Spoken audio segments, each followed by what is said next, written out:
ಆರ್ಥಿಕ ಸಂಕಷ್ಟದಲ್ಲಿದ್ದ ಮಹಿಳೆಯೊಬ್ಬಳು 35,000 ರೂಪಾಯಿ ಸಾಲಕ್ಕಾಗಿ ಫೈನಾನ್ಷಿಯರ್ ಅನ್ನ ಸಂಪರ್ಕಿಸಿದ್ಲು. ಆದರೆ ಈ ಸಹಾಯವೇ ನಂತರ ಆಕೆಗೆ ಭಯಾನಕ ಅನುಭವವಾಗಿ ಮಾರ್ಪಟ್ಟಿದೆ. ಸಾಲ ನೀಡಿದ ಬಳಿಕ ಆರೋಪಿ ಆಕೆಯ ಮುಂದೆ ಅಸಭ್ಯ ಮತ್ತು ಶಾಕಿಂಗ್ ಷರತ್ತು ಇಟ್ಟಿದ್ದಾನೆ.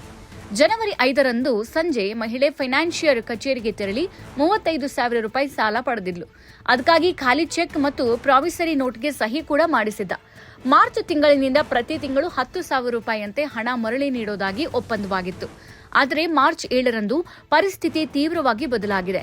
ಫೈನಾನ್ಷಿಯರ್ ಆಕೆಯನ್ನ ಕಚೇರಿಗೆ ಕರೆಸಿ ಸಾಲವನ್ನ ಹಿಂದಿರುಗಿಸುವ ಅಗತ್ಯವಿಲ್ಲ, ಆದರೆ ಪ್ರತಿ ವಾರ ಒಂದು ರಾತ್ರಿ ನನ್ನ ಜೊತೆ ಕಳಿಬೇಕು ಅಂತ ಅಸಭ್ಯ ಪ್ರಸ್ತಾಪ ಮಾಡಿದ್ದಾನೆ.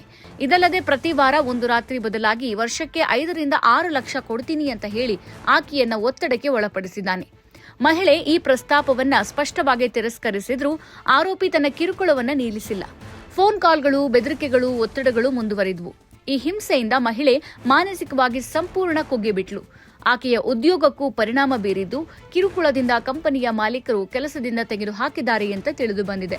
ತೀವ್ರ ಒತ್ತಡದಲ್ಲಿದ್ದ ಮಹಿಳೆ ಕೊನೆಗೆ ತನ್ನ ಚಿನ್ನವನ್ನ ಮಾರಾಟ ಮಾಡಿ 35,000 ರೂಪಾಯಿ ಹಣವನ್ನ ಗೂಗಲ್ ಟ್ರಾನ್ಸ್ಫರ್ ಮೂಲಕ ಮರಳಿ ಕೊಟ್ಟಿದ್ದಾಳೆ. ಆದರೂ ಆರೋಪಿ ತನ್ನ ಪ್ರಭಾವವನ್ನು ಬಳಸಿಕೊಂಡು ಕಿರುಕುಳ ಮುಂದುವರೆಸಿದ್ದಾನೆ. ಸಾಲದ ದಾಖಲೆಗಳನ್ನು ಸುಟ್ಟು ಹಾಕುವ ನಾಟಕವನ್ನು ಮಾಡಿದ್ದಾನೆ ಎನ್ನಲಾಗಿದೆ.